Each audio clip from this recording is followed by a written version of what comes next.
Hey, I'm Maybe Burke, and you're watching Makeup for Lost Time. This is my series for trans women and other people who feel like they missed a few classes when it came to learning about makeup. And today we're actually going to be focusing on my hair. So I guess it's hair for lost time? Makeup for lost hair? Whatever. We're doing a blowout. Those don't really make sense. But we're gonna just focus on my hair. I'm not really skilled at doing my hair. I feel like I'm still getting a grasp on how I do my hair, but I definitely have upped my game with the blowout recently. So I'm going to walk you through how I do a blowout while you watch it in, it's 10 times the speed that it was, and I'm talking to a friend while I do it. But what I've learned from my friend Rocky, who does my hair, from Nikita Joy on TikTok, from watching people do their hair, learning about hair and things like that, the two main important things that have changed my relationship to blowing out my hair, blow drying my hair at all, have been tension and sections. So you'll notice I have my hair up in pins in different sections, and I'm only working on a small section at a time. And so I will completely dry that section. And then when I'm done with the drying, I will push that to the back of my head, behind my shoulders, and pull the next section down in front of my shoulders. And what I do here, you'll notice I first start at the root when I'm drying.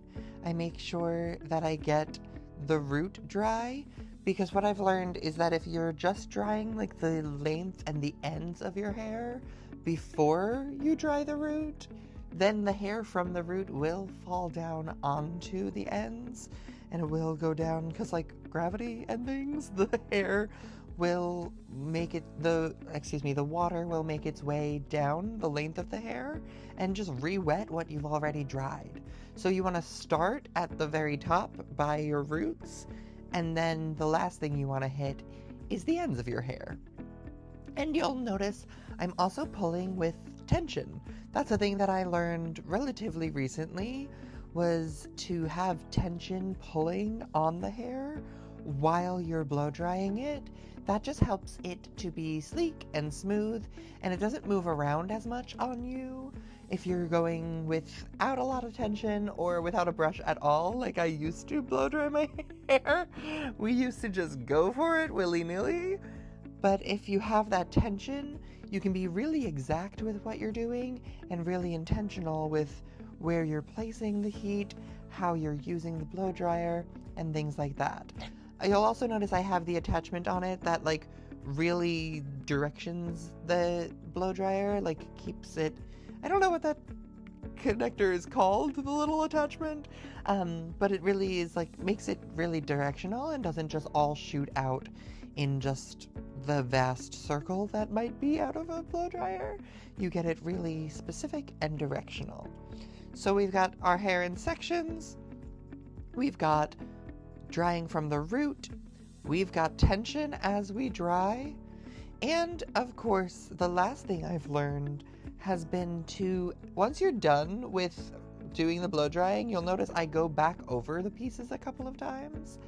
Once it is fully dry, then I'm going to come back in with a little bit of a cool shot.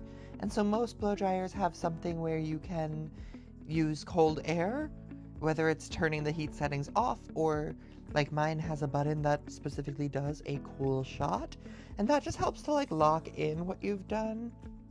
I don't really know the science behind it, but I have learned that my blowouts have definitely gotten better since I started doing that. The last thing I want to note is that I am using, my hair isn't sopping wet when I start here. It's actually pretty dry. I think I washed it the night before, and so it was drying, air drying overnight and over time.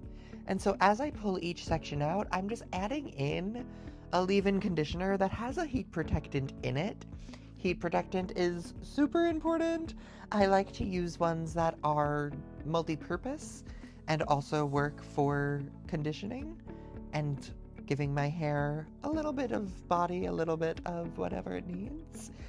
And then when I'm working on the bangs, you'll notice we go from all directions, hitting that root again, making sure that every piece of our bang is getting the same attention and they're all getting properly dried, but also properly styled. We're going all ways, all angles, and making sure that every piece of the bang is getting the proper attention that it needs, because really the front of your hair is kind of the most important part when it comes to styling, especially for me being on like social media and video constantly.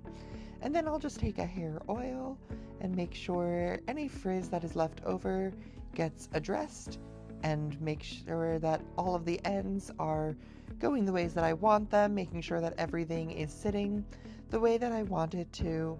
Because sometimes you do your blowout and you realize it needs a little more attention, it needs a little more love. So I just hit those ends, make sure to do my cool shot, and I don't know, that's everything I've learned about a blowout.